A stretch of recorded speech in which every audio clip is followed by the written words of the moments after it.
ਵਾਹਿਗੁਰੂ ਜੀ ਕਾ ਖਾਲਸਾ ਵਾਹਿਗੁਰੂ ਜੀ ਕੀ ਫਤਿਹ।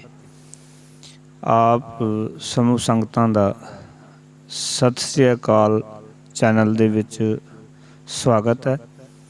ਅੱਜ ਹਾੜ ਮਹੀਨੇ ਦੀ ਆਰੰਭਤਾ ਹੋਈ ਹੈ, ਸੋ ਆਓ ਹਾੜ ਮਹੀਨੇ ਦੇ ਵਿਚਾਰ ਤੁਹਾਡੇ ਨਾਲ ਸਾਂਝੇ ਕਰ ਰਹੇ ਹਾਂ। ਆਪ ਜੀ ਨੇ ਪਿਆਰ ਬਖਸ਼ਣਾ ਅਤੇ ਇਹ ਵਿਚਾਰ ਹੋਰਾਂ ਨਾਲ ਵੀ ਸਾਂਝੇ ਕਰਨ ਦੀ ਕਿਰਪਾਲਤਾ ਕਰਨੀ ਜੀ। ਵਾਹਿਗੁਰੂ ਜੀ ਕਾ ਖਾਲਸਾ ਵਾਹਿਗੁਰੂ ਜੀ ਕੀ ਫਤਿਹ। ਆਸਾੜ ਤਪੰਦਾ ਤਿਸ ਲਗੈ ਹਰ ਨਾਹਾ ਨ ਜਿਨਾ ਪਾਸ। ਜਗ ਜੀਵਨ ਪੁਰਖ ਤਿਆਗ ਕੈ ਮਾਨਸ ਸੰਧੀ ਆਸ। ਦੁਐ ਭਾਏ ਬਿਗੂਚੀਐ ਗਲ ਪਈ ਸੋ ਜਮ ਕੀ ਫਾਸ। ਜੇਹਾ ਬੀਜੈ ਸੋਲਣਾ ਮੱਥੈ ਜੋ ਲਿਖਿਆਸ। ਰੈਣ ਬਿਹਾਣੀ ਪਛਤਾਨੀ ਉਠ ਚੱਲੀ ਗਈ ਨਿਰਾਸ। ਜਿਨ ਕੋ ਸਾਧੂ ਭੇਟੀਐ ਸੋ ਦਰਗਾਹ ਹੋਏ ਖਲਾਸ। ਕਰ ਕਿਰਪਾ ਪ੍ਰਭ ਆਪਨੀ ਤੇਰੇ ਦਰਸ਼ਨ ਹੋਏ ਪਿਆਸ। ਪ੍ਰਭ ਤੁਧ ਬਿਨ ਦੂਜਾ ਕੋ ਨਹੀਂ ਨਾਨਕ ਕੀ ਅਰਦਾਸ।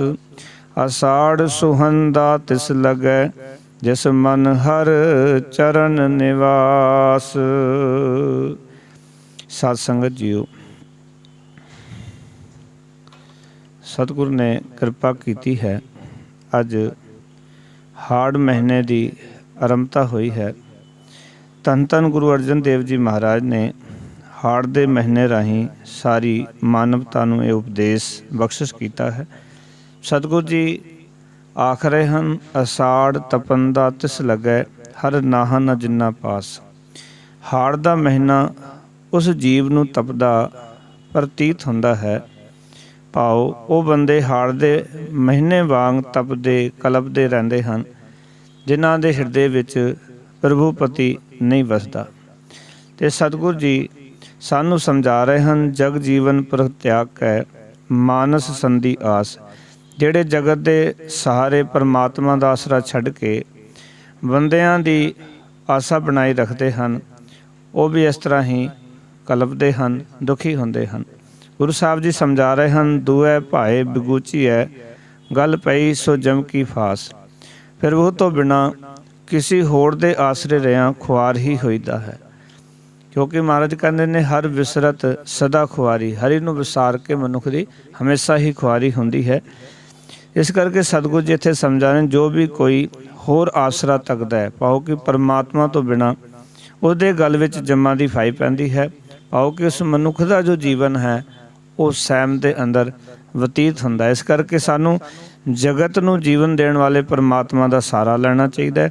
ਉਸ ਪ੍ਰਭੂ ਤੋਂ ਬਿਨਾਂ ਹੋਰ ਕਿਸੇ ਦਾ ਆਸਰਾ ਲਿਆ ਅਸੀਂ ਖੁਆਰ ਹੀ ਹੋਵਾਂਗੇ।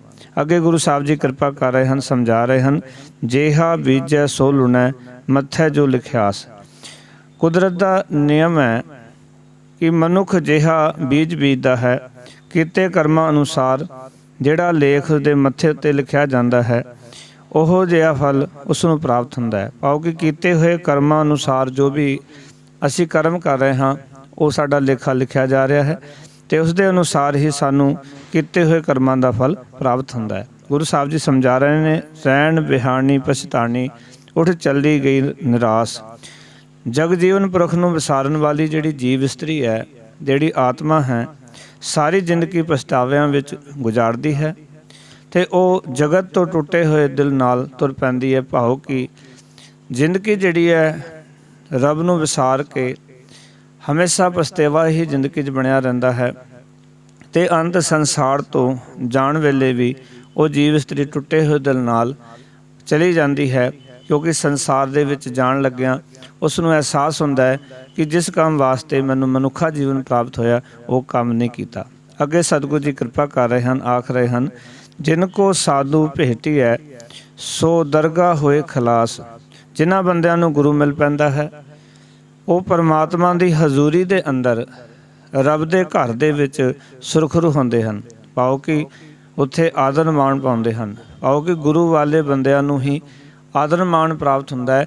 ਇਸ ਕਰਕੇ ਸਾਡਾ ਪਹਿਲਾ ਯਤਨ ਇਹ ਹੋਣਾ ਚਾਹੀਦਾ ਹੈ ਕਿ ਅਸੀਂ ਨਿਗਰੇ ਨਾ ਰਹਿ ਕੇ ਗੁਰੂ ਵਾਲੇ ਬਣੀਏ, ਕਿਉਂਕਿ ਗੁਰੂ ਸਾਹਿਬ ਕਹਿੰਦੇ ਨੇ ਨਿਗੁਰੇ ਕਾ ਹੈ ਨਾਮ ਬੁਰਾ। ਜਿਹੜਾ ਨਿਗੁਰਾ ਇਨਸਾਨ ਹੈ ਉਹਦਾ ਤਾਂ ਨਾਮ ਲੈਣਾ ਵੀ ਭੈੜਾ ਹੈ।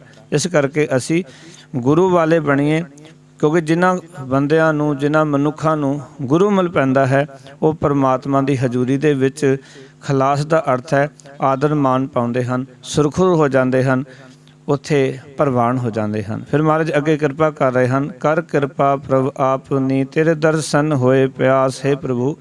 ਤੇਰੇ ਅੱਗੇ ਨਾਨਕ ਦੀ ਬੇਨਤੀ ਹੈ, ਆਪਣੀ ਮਿਹਰ ਕਰ, ਮੇਰੇ ਮਨ ਵਿੱਚ ਤੇਰੇ ਦਰਸ਼ਨਾਂ ਦੀ ਤਾਂਘ ਬਣੀ ਰਹੇ। ਪਾਓ ਕਿ ਗੁਰੂ ਸਾਹਿਬ ਨੇ ਇੱਥੇ ਇੱਕ ਮੰਗ ਮੰਗੀ ਕਿ ਮੇਰੇ ਮਨ ਵਿੱਚ ਹਮੇਸ਼ਾ ਹੀ ਪਰਮੇਸ਼ਰ ਦੇ ਦਰਸ਼ਨਾਂ ਦੀ, ਵਾਹਿਗੁਰੂ ਦੇ ਮਿਲਾਪ ਦੀ ਤਾਂਘ ਬਣੀ ਰਹੇ, ਕਿਉਂਕਿ ਇਹ ਤਾਂਘ ਹੀ ਇੱਕ ਦਿਨ ਰੱਬ ਦੇ ਨਾਲ ਸਾਨੂੰ ਮਿਲਾਵੇਗੀ। ਗੁਰੂ ਸਾਹਿਬ ਦੇ ਬਚਨ ਵੀ ਹਨ, ਉਮਕੀਓ ਹੀਓ ਮਿਲਣ ਪ੍ਰਗਟਾਈ। ਆਓ ਕਿ ਪਰਮਾਤਮਾ ਨੂੰ ਬਣਨ ਵਾਸਤੇ ਜਦੋਂ ਉਮੰਗ ਪੈਦਾ ਹੋ ਜਾਂਦੀ ਹੈ, ਉਸ ਵੇਲੇ ਫਿਰ ਜੀਵਨ ਦੇ ਵਿੱਚ ਇੱਕ ਐਸੀ ਭਾਵਨਾ ਬਣ ਜਾਂਦੀ ਹੈ ਕਿ ਮਨੁੱਖ ਫਿਰ ਅਹਿਸਾਸ ਕਰਦਾ ਹੈ ਕਿ ਮੈਂ ਪਰਮਾਤਮਾ ਨਾਲੋਂ ਵਿਛੜਿਆ ਹੋਇਆ ਹਾਂ ਅਤੇ ਹੁਣ ਪਰਮਾਤਮਾ ਨੂੰ ਮਿਲਣਾ ਹੈ। ਔਰ ਮਿਲਣ ਦੀ ਤਾਂਘ ਹੀ ਇੱਕ ਦਿਨ ਮਨੁੱਖ ਨੂੰ ਪਰਮਾਤਮਾ ਦਾ ਰੂਪ ਕਰ ਦਿੰਦੀ ਹੈ। ਅੱਗੇ ਮਹਾਰਾਜ ਕਿਰਪਾ ਕਰ ਰਹੇ ਹਨ, ਪ੍ਰਭ ਤੁਧ ਬਿਨ ਦੂਜਾ ਕੋ ਨਹੀਂ, ਨਾਨਕ ਕੀ ਅਰਦਾਸ। ਕਿਉਂਕਿ ਹੈ ਪ੍ਰਭੂ ਤੈ ਤੋਂ ਬਿਨਾਂ ਮੇਰਾ ਕੋਈ ਹੋਰ ਆਸਰਾ ਪਰਨਾ ਸਾਰਾ ਨਹੀਂ। ਪਾਓ ਕਿ ਇਸ ਤਰ੍ਹਾਂ ਦੀ ਜਦੋਂ ਵਿਚਾਰ ਮਨ ਵਿੱਚ ਆ ਜਾਂਦੀ ਹੈ ਕਿ ਹੈ ਪ੍ਰਭੂ ਤੇਰੇ ਤੋਂ ਬਿਨਾਂ ਮੇਰਾ ਕੋਈ ਹੋਰ ਆਸਰਾ ਨਹੀਂ, ਕੋਈ ਸਾਰਾ ਨਹੀਂ, ਕੋਈ ਪਰਨਾ ਨਹੀਂ, ਅਤੇ ਨਾਨਕ ਦੀ ਤੇਰੇ ਅੱਗੇ ਬੇਨਤੀ ਹੈ ਕਿ ਤੂੰ ਮੇਰੇ ਉੱਤੇ ਮਿਹਰ ਕਰ, ਮੈਨੂੰ ਕੇਵਲ ਤੇਰਾ ਹੀ ਆਸਰਾ ਹੈ, ਤੇਰਾ ਹੀ ਸਹਾਰਾ ਹੈ। ਅੱਗੇ ਗੁਰੂ ਸਾਹਿਬ ਬਚਨ ਕਰ ਰਹੇ ਹਨ, ਅਸਾੜ ਸੁਹੰਦਾ ਤਿਸ ਲੱਗੈ ਜਿਸ ਮਨ ਹਰ ਚਰਨ ਨਿਵਾਸ। ਜਿਸ ਮਨੁੱਖ ਦੇ ਮਨ ਵਿੱਚ ਪ੍ਰਭੂ ਦੇ ਚਰਨਾਂ ਦਾ ਨਿਵਾਸ ਬਣਿਆ ਰਹੇ, ਆਓ ਕਿ ਪਰਮਾਤਮਾ ਦੀ ਯਾਦ ਬਣੀ ਰਹੇ, ਉਸ ਨੂੰ ਤਪਦਾ ਹਾੜ ਵੀ ਸੁਹਾਵਣਾ ਜਾਪਦਾ ਹੈ, ਉਹਨੂੰ ਦੁਨੀਆ ਦੇ ਦੁੱਖ ਕਲੇਸ਼ ਵੀ ਦੁਖੀ ਨਹੀਂ ਕਰ ਸਕਦੇ। ਆਓ ਕਿ ਜਦੋਂ ਅਕਾਲ ਪੁਰਖ ਵਾਹਿਗੁਰੂ ਦੇ ਨਾਲ ਸਾਡਾ ਮਨ ਜੁੜ ਜਾਂਦਾ ਹੈ, ਜਾਂ ਮਨ ਦੇ ਵਿੱਚ ਪਰਮਾਤਮਾ ਦੀ ਪ੍ਰੀਤ ਜਿਹੜੀ ਹੈ ਉਹ ਬਣਿਆ ਹੁੰਦੀ ਹੈ, ਪਰਮਾਤਮਾ ਦੇ ਚਰਨ ਹਿਰਦੇ ਵਿੱਚ ਵਸ ਜਾਂਦੇ ਹਨ, ਤਾਂ ਉਸ ਵੇਲੇ ਸੰਸਾਰ ਦੇ ਦੁੱਖ ਕਲੇਸ਼ ਇਹ ਮਨੁੱਖ ਨੂੰ ਦੁਖੀ ਨਹੀਂ ਕਰਦੇ। ਜੋ ਕਿ ਪਰਮਾਤਮਾ ਦੇ ਨਾਮ ਤੋਂ ਬਿਨਾਂ ਜਿਹੜੇ ਜੀਵ ਸੰਸਾਰ 'ਚ ਰਹਿੰਦੇ ਹਨ ਉਹਨਾਂ ਨੂੰ ਇਹ ਦੁੱਖ ਕਲੇਸ਼ ਦੁਖੀ ਕਰਦੇ ਹਨ, ਉਹ ਲੋਕ ਵਿਲਕਦੇ ਹਨ, ਦੁਖੀ ਹੁੰਦੇ ਹਨ। ਇਸ ਕਰਕੇ ਗੁਰੂ ਪਿਆਰ ਵਾਲਿਓ, ਜੇ ਹਾੜ ਦੇ ਮਹੀਨੇ ਵਿੱਚ ਅਸੀਂ ਸਾਰਿਆਂ ਨੇ ਸੁਖੀ ਹੋਣਾ ਤਾਂ ਇੱਕ ਕੰਮ ਕਰੀਏ, ਪਰਮਾਤਮਾ ਦੇ ਚਰਨਾਂ ਦਾ ਨਿਵਾਸ ਸਾਡੇ ਹਿਰਦੇ ਵਿੱਚ ਬਣੇ, ਐਸੇ ਕਰਮ ਕਰੀਏ, ਗੁਰੂ ਨੂੰ ਪੁੱਛ ਕੇ ਗੁਰਸਿੱਖੀ ਦੀ ਕਮਾਈ ਕਰੀਏ ਅਤੇ ਆਪਣੇ ਜੀਵਨ ਨੂੰ ਉਸ ਪਰਮਾਤਮਾ ਦੇ ਨਾਮ ਨਾਲ ਜੋੜੀਏ, ਤਾਂ ਕਿ ਹਾੜ ਦਾ ਤਪਦਾ ਹੋਇਆ ਮਹੀਨਾ ਵੀ ਵਾਸਤੇ ਸੁਹਾਵਣਾ ਹੋ ਜਾਏ, ਆਨੰਦਮਈ ਹੋ ਜਾਏ, ਔਰ ਦੁਨੀਆ ਦੇ ਜਿਹੜੇ ਦੁੱਖ ਕਲੇਸ਼ ਨੇ ਉਹ ਵੀ ਸਾਨੂੰ ਦੁਖੀ ਨਾ ਕਰ ਸਕਣ, ਵਾਧਾ ਘਾਟਾ ਵੀ ਸਾਨੂੰ ਦੁਖੀ ਨਾ ਕਰ ਸਕੇ, ਸੰਸਾਰ ਦੇ ਬੇਅੰਤ ਦੁੱਖ ਵੀ ਸਾਨੂੰ ਦੁਖੀ ਨਾ ਕਰ ਸਕਣ। ਇਹ ਤਾਂ ਹੀ ਹੋ ਸਕਦਾ ਜਦੋਂ ਸਾਡੀ ਸਾਂਝ ਪਰਮਾਤਮਾ ਦੇ ਨਾਲ, ਪ੍ਰਭੂ ਦੇ ਨਾਲ ਬਣ ਜਾਵੇਗੀ। ਫਿਰ ਹਾੜ ਦਾ ਮਹੀਨਾ ਸਾਡਾ ਗੁਰੂ ਗੁਰੂ ਕਰਦਿਆਂ, ਨਾਮ ਜਪਦਿਆਂ ਬਤੀਤ ਹੋਵੇਗਾ। ਸੋ ਇਤਨੇ ਬਚਨ ਪ੍ਰਵਾਨ। ਫਤਿਹ ਦੀ ਸਾਂਝ ਕਰੋ, ਆਖੋ ਜੀ ਵਾਹਿਗੁਰੂ ਜੀ ਕਾ ਖਾਲਸਾ, ਵਾਹਿਗੁਰੂ ਜੀ ਕੀ ਫਤਿਹ।